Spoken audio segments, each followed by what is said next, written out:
Hello, જાગુસ kitchen જર્નીમાં આપ સૌનું સ્વાગત છે.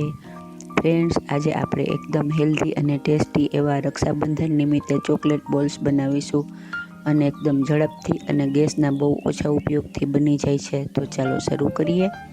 આના માટે આપણે સૌથી પહેલાં એક મિક્સર જાર લેશું, જે મીડિયમ ગ્રાઇન્ડર જાર આવે તે લેવાનું છે. અને ત્યારબાદ તેમાં અડધો કપ જેટલા દાળિયા એડ કરીશું. દાળિયા ફોતરા વગરના આવે તે લેવાના છે. ત્યારબાદ આપણે તેમાં અડધો કપ ખજૂર એડ કરીશું. ખજૂરના ઠળિયા કાઢી નાખવાના છે.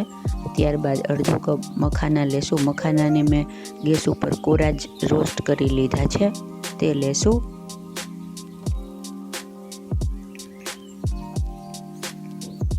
હવે ત્યારબાદ તેમાં 2 મોટી ચમચી જેટલો મિલ્ક પાવડર લેશું અને 2 ચમચી જેટલો કોકો પાવડર લેશું. કોકો પાવડર ડાર્ક આવે તે લેવાનો છે, જેથી તેનો ટેસ્ટ ખૂબ જ સરસ આવશે. આમાં આપણે ખાંડનો ઉપયોગ કરતા નથી, ખજૂરથી એમ જ સરસ આપણી ચોકલેટ બની જશે. હવે આપણે તેનો પાવડર બનાવી લેશું. ખજૂર જો તમારી વધારે રસાવાળી હોય તો થોડુંક લચકા પડતું થશે. હવે આપણે તેને એક બાઉલમાં કાઢી લેશું. ફ્રેન્ડ્સ, આ ચોકલેટ અત્યારે રક્ષાબંધન નિમિત્તે તમે બનાવશો ને તો એટલી સરસ બનશે ને કે હું તમને શું કહું. હવે આપણે 2 ચમચી જેટલું બટર એડ કરીશું. આ ઓપ્શનલ છે, તમે ન નાખશો તો પણ ચાલશે, અને તમારી પાસે બટર ન હોય તો તમે ઘી નાખશો તો પણ ચાલશે. બધું બરાબર મિક્સ કરી લેવાનું, આનાથી એનો રીચ ટેસ્ટ આવશે. હવે આપણે અડધો કપ જેટલું દૂધ લેવાનું છે, પણ એકદમ ગ્રેજ્યુઅલી નાખતા જવાનું છે. થોડું થોડું નાખતા જશું અને મિક્સ કરતા જશું. આમાંથી 1/2 કપ જેટલું દૂધ જ જશે. હવે હાથેથી આવી રીતે બરાબર મિક્સ કરી અને ડો જેવું બનાવી લેવાનું છે.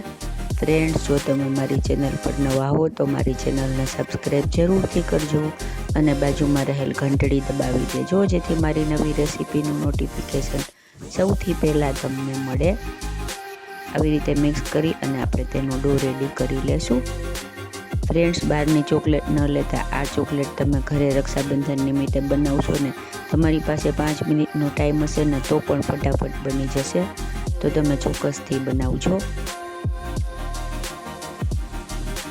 હવે આપણો ડો રેડી થઈ ગયો છે.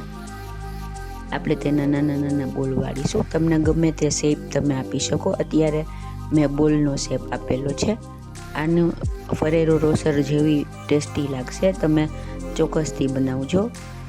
આવી રીતે બધા બોલ રેડી કરીશું અને આટલા માપમાંથી 14 થી 15 જેટલા મીડિયમ સાઇઝના બોલ રેડી થાય છે. જો આપણા બોલ રેડી થઈ ગયા છે.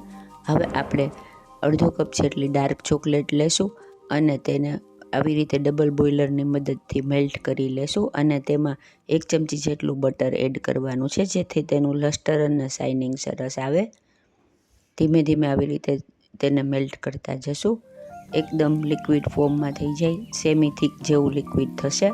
ત્યારબાદ આપણે તેને બધા બોલને આવી રીતે તેમાં કોટ કરતા જશું અને બહાર કાઢી લેશું. વિડીયોમાં બતાવ્યા પ્રમાણે બધા બોલને કોટ કરી લેવાના છે. જો આપણા બોલ કોટ થઈને રેડી છે. હવે આપણે તેને નીચે ફ્રીજમાં જ અડધી કલાક સુધી સેટ થવા મૂકીશું. બહાર રાખશો તો પણ થઈ જશે. ત્યારબાદ તેને આપણે એક સર્વિંગ બાઉલમાં લઈ લેશું. આપણા મસ્ત મજાના ફરેરો રોસર જેવા ચોકલેટ બોલ્સ રેડી છે. એકદમ હેલ્ધી, એકદમ ટેસ્ટી અને એકદમ જોરદાર. તો તમે પણ આ રક્ષાબંધને ચોક્કસથી ટ્રાય કરજો. છે ને એકદમ જોરદાર, ખાવામાં પણ એટલા જ મજેદાર છે.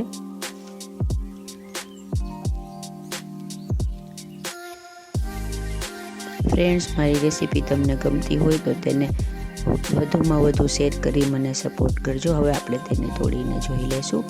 જુઓ, એકદમ સરસ અને એકદમ સોફ્ટ એવા આપણા ચોકલેટ બોલ્સ રેડી છે. ફ્રેન્ડ્સ, જો તમને મારી રેસીપી પસંદ આવી હોય તો મારી ચેનલને લાઈક, શેર અને સબસ્ક્રાઈબ જરૂરથી કરજો. અને હા, કોમેન્ટ્સ પણ લખજો. ધન્યવાદ.